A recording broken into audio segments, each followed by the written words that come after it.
अस्सलामुअलैकुम and welcome to accounting academy. आज हम चैप्टर नंबर 10 करेंगे financial statement, closing process and opening entries. तो चलिए अपनी वीडियो को कंटिन्यू करते हैं। सबसे पहले हम फॉर्मेट पढ़ेंगे इनकम स्टेटमेंट के बारे में और उसको डिस्कस करेंगे ताकि हमें अच्छे से मेमोराइज हो जाए और इसको सॉल्व करते हुए हमें कोई प्रॉब्लम ना हो।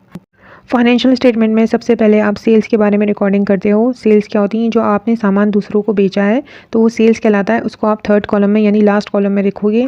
उसमें से आप सब्ट्रैक्ट करोगे सेल्स रिटर्न, यानी जो सामान उन्होंने जिसको आपने बेचा है वो आपको वापस करने आया है, आपका माल डिफेक्टिव था तो आप सेल्स में से उसको सब्ट्रैक्ट करके दिखाओगे। प्लस जब वो आपको पेमेंट करने आता है तो वो आपसे कुछ डिस्काउंट मांगता है, आप उसको डिस्काउंट अलाउ कर देते हो, दे देते हो डिस्काउंट, तो वो क्या कहलाएगा? सेल्स डिस्काउंट कहलाएगा। और ये भी आपकी सेल्स की अमाउंट को क्या करेगा? कम कर देगा। फिर सेल्स रिटर्न और सेल्स डिस्काउंट को आप एक साथ ऐड करोगे सेकंड कॉलम में और उसको थर्ड कॉलम में ले जाके सब्ट्रैक्ट कर दोगे। अब आप इसको अपने तरीके से समझो। क्या होता है? क्या आपने किसी को सामान बेचा, आप वो सामान आपके पास से ले गया, ऑन क्रेडिट ले गया फॉर एग्जांपल, ठीक है। उस सामान में से क्या हुआ? वो सामान कुछ ख़राब निकल आया उसके पास, वो वापस रिटर्न करने आया तो वो क्या कहलाएगा? सेल्स रिटर्न कहलाएगा। तो उसको हम सब्ट्रैक्ट करेंगे फ्रॉम सेल्स। फिर वो उसको हमने क्रेडिट ट्रांजैक्शन की थी यानी उधार पे सामान दिया था, तो वो कहता है कि भाई अगर फॉर एग्जांपल उसको 10,000 हमें पे करने थे, यानी हमारी कॉस्ट प्राइस 10,000 थी, तो वो कहता है कि आप 9,000 ले लो और 1,000 का मुझे डिस्काउंट दे दो। तो हम उसे डिस्काउंट दे देते हैं। तो वो डिस्काउंट क्या होगा? इनिशियली तो हमने 10,000 की सेल्स रिकॉर्ड की थी ना, लेकिन देकर वो हमें कितने गया है? 9,000। तो 1,000 का हमने इसको क्या दिया है? डिस्काउंट दिया है। तो वो डिस्काउंट भी आप यहाँ पे लिखोगे और सेल्स रिटर्न और सेल्स डिस्काउंट को ऐड करके आप साइड में ले जाके सब्ट्रैक्ट करोगे फ्रॉम द ओरिजिनल सेल्स, यानी जब आपने सेल्स रिकॉर्ड की थी उसमें से उसे सब्ट्रैक्ट करोगे तो आपके पास क्या आ जाएगी? नेट सेल्स आ जाएंगी। अब कॉस्ट ऑफ गुड्स को सोल्ड को हम सेल्स में से डिडक्ट करते हैं ये पता करने के लिए कि हमें प्रॉफिट कितना हुआ है। तो हम पहले इसके फॉर्मेट को समझते हैं। कॉस्ट ऑफ गुड्स सोल्ड है क्या? यानी जो सामान आपने बेचा है वो आपको कितने का पड़ा, ठीक है, उसकी कॉस्ट प्राइस क्या थी, ठीक है। तो आप सबसे पहले जो आपके पास हो सकता है, आप अपने आप को कंसिडर करो कि आपके पास कुछ स्टॉक पड़ा हुआ है, ठीक है, आपके पास कुछ सामान पड़ा हुआ है बेचने के लिए। उसके बाद आप कुछ ख़रीदारी करने जाते हो और सामान लेने जाते हो सेल फॉर सेलिंग पर्पज़, आप परचेजेस करते हो, सामान खरीदते हो, ठीक है। फिर उसमें आप जब उसको लेकर आते हो अपने पास अपनी जगह पे अपनी शॉप पे तो उस पर आपको ट्रांसपोर्टेशन का खर्चा आता है, ठीक है। वो आप इसमें क्या करोगे? ऐड करोगे, क्योंकि वो भी परचेजेस की कॉस्ट को क्या करते हैं? बढ़ा देते हैं। तो इस तरह आपकी परचेजेस और ट्रांसपोर्टेशन को जब आप ऐड करोगे तो आपके पास क्या आ जाएंगी? टोटल परचेजेस आ जाएंगी। जब आप सामान लेके अपनी शॉप पे आते हो तो आपको पता चलता है कि कुछ आइटम्स डिफेक्टेड है तो वो आप वापस रिटर्न करने जाते हो, तो वो क्या कहलाएगा? परचेज रिटर्न, जिससे आपकी परचेज़ की कॉस्ट जो है वो क्या हो जाएगी? कम हो जाएगी, ठीक है।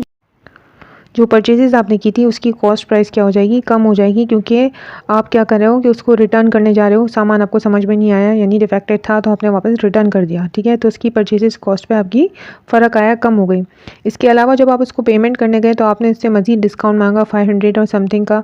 वही एग्जाम्पल आप यहाँ पे रखो कि 10,000 आपने क्रेडिट पे उससे सामान ख़रीदा था और आप उससे 9,500 रुपीज़ देने गए और 500 का आपने उससे डिस्काउंट मांगा। इनिशियली तो आपने यही रिकॉर्ड किया था अपने अकाउंट बुक में कि आपने 10,000 की क्रेडिट पे परचेजेस की हैं, लेकिन जब आप उसको पेमेंट करने जाते हो यानी अकाउंट पेबल अपने लायबिलिटी अपनी पेमेंट करने जाते हो तो आप इसको 9,500 देते हो और 500 का उससे डिस्काउंट मांगते हो, वो आपको डिस्काउंट दे भी देता है, ठीक है। तो ये क्या कहलाएगा? परचेज डिस्काउंट कहलाएगा, जिससे आपकी परचेज़ की कॉस्ट कम होती है, ठीक है। जो सामान है उससे कॉस्ट इसकी क्या हो जाती है? रिड्यूस हो जाती है।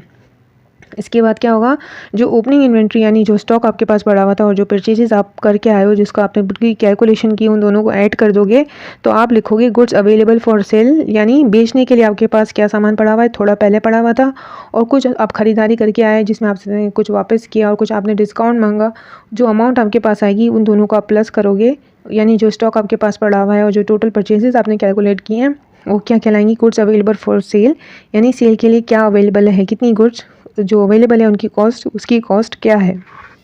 अब आपके पास क्या आ गई? ओपनिंग इन्वेंट्री और आपकी परचेजेस की कॉस्ट प्राइस आ गई, ठीक है। जब आप कुछ अर्से बाद देखते हो, जब आप अकाउंटिंग ईयर अपना क्लोज करते हो तो फॉर एग्जांपल आपकी स्टॉक और परचेजेस को मिला के आपके 15,000 जो है वो कॉस्ट प्राइस थी आपकी, जो आपके पास गुड्स पड़े हुए थे।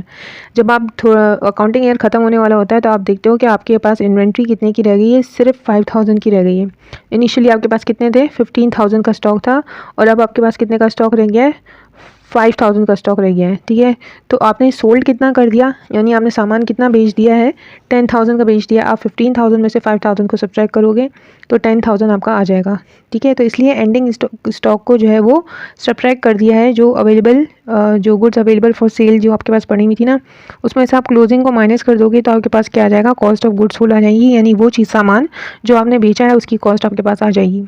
फिर सेल्स में से आप इसको लास्ट कॉलम में सब्ट्रैक्ट कर दोगे तो आपके पास ग्रॉस प्रॉफिट आ जाएगा।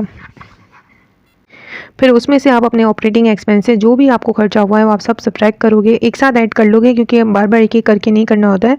सारे एक्सपेंसेस को आप एक साथ रिकॉर्ड करोगे, ऐड करोगे और उसको डायरेक्टली लास्ट कॉलम में ले जाके सब्ट्रैक्ट कर दोगे फ्रॉम योर ग्रॉस प्रॉफिट। तो आपके पास क्या आ जाएगी, ऑपरेटिंग इनकम आ जाएगी। अब क्या होता है, अब आप ऑब्वियसली सी बात है, आप बिज़नेस रन कर रहे हो तो आपको इनकम भी कहीं से आ रही होगी ना, तो आप वो इनकम आप इसमें ऐड कर दोगे तो आपके पास क्या आ जाएगी, आपकी नेट इनकम आ जाएगी। इस तरह आपकी फाइनेंशियल स्टेटमेंट कंप्लीट हो जाएगी और ये नेट इनकम आप बैलेंस शीट में कैपिटल के साथ ऐड करोगे। अभी हम करते हैं तो मैं आपको समझाती हूँ। एक और चीज़ आपने याद रखनी है कि फाइनेंशियल स्टेटमेंट में 2 टाइप्स के कॉन्ट्रा अकाउंट्स चल रहे थे, यानी परचेजेस के अगेंस्ट जो कॉन्ट्रा अकाउंट चल रहा था, जो एक टाइप थी वो क्या थी, परचेज रिटर्न और परचेज डिस्काउंट। ये कॉन्ट्रा अकाउंट है टूवर्ड्स परचेजेस, ठीक है। तो ये कॉन्ट्रा अकाउंट की कैटेगरी है।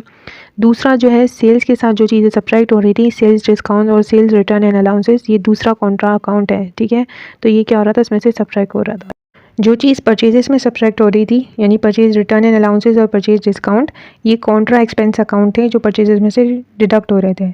और सेल्स रिटर्न एंड अलाउंसेस और सेल्स डिस्काउंट जो है वो रेवेन्यू अकाउंट थे, रेवेन्यू कॉन्ट्रा अकाउंट थे जो सेल्स में से सब्ट्रैक्ट हो रहे थे। अपनी नेक्स्ट वीडियो में हम बैलेंस शीट के फॉर्मेट के बारे में पढ़ेंगे ताकि आपको सब कुछ अच्छे से समझ में आ जाए और आपके जो है माइंड में कोई डाउट ना रहे। होप आपको अच्छे से समझ आया होगा। ओके, अल्लाह हाफ़िज़।